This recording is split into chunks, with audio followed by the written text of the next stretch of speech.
con Amanda Sandrelli, che ringraziamo tantissimo per questa intervista che ci concede, e diciamo così, una carriera divisa tra teatro e televisione. Quale delle due categorie, diciamo così, preferisce lei? Mi pare evidente il teatro, anche perché ormai sono, credo, una decina d'anni che faccio praticamente solo quello. Anche perché il teatro si decide con un anno di anticipo, quindi io so già cosa farò l'anno prossimo, per cui poi è difficile trovare lo spazio per fare altro. La televisione è utile, dà una visibilità che, ahimè, è necessaria anche in teatro, però ecco, sinceramente, se non fosse per quello, io la mia scelta l'ho già fatta. E adesso entriamo nel lavoro, nello spettacolo. E Mirandolina è il personaggio forse più grande che c'è in Italia, è il personaggio più importante del teatro italiano. E questa responsabilità pesa nella recitazione? Avendo passato lo scoglio di Verona, adesso mi sento più tranquilla.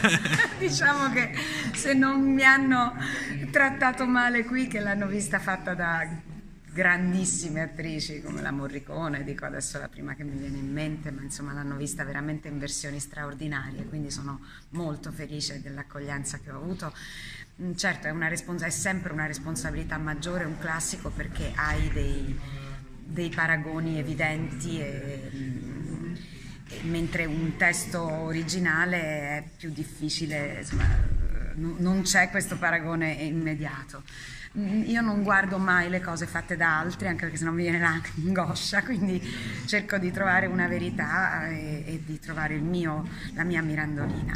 È un personaggio straordinario, io credo di aver trovato forse un decimo di quello che troverò.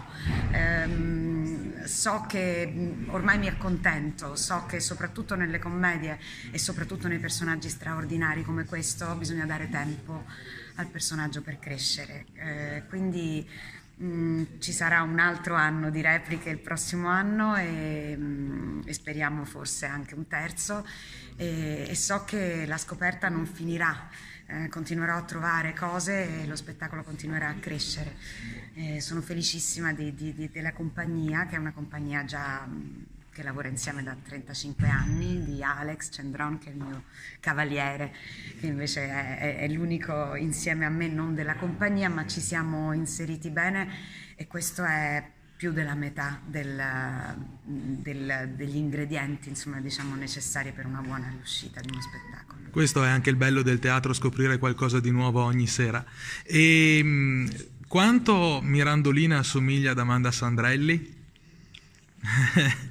Non moltissimo, io sono un'inguaribile romantica, mi butto a capofitto nelle cose più pericolose del mondo, come per esempio l'amore prima fra tutte, nonostante l'età che è più o meno... Ecco, l'età è simile, l'età di Mirandolina è più o meno quella di Amanda, però per il resto no, io non ho senso pratico, non sono furba, non lo sono mai stata, sono mediamente intelligente, ho sempre avuto un eloquio molto semplice, me la sono cavata a tutte le scuole solo per quello, quindi in questo sono abbastanza simile, però ecco, il carattere così determinato di Mirandolina in qualche modo mi somiglia. Io sono molto, appunto, molto meno senso pratico, ma sono determinata e ho sempre preteso il rispetto da parte degli uomini.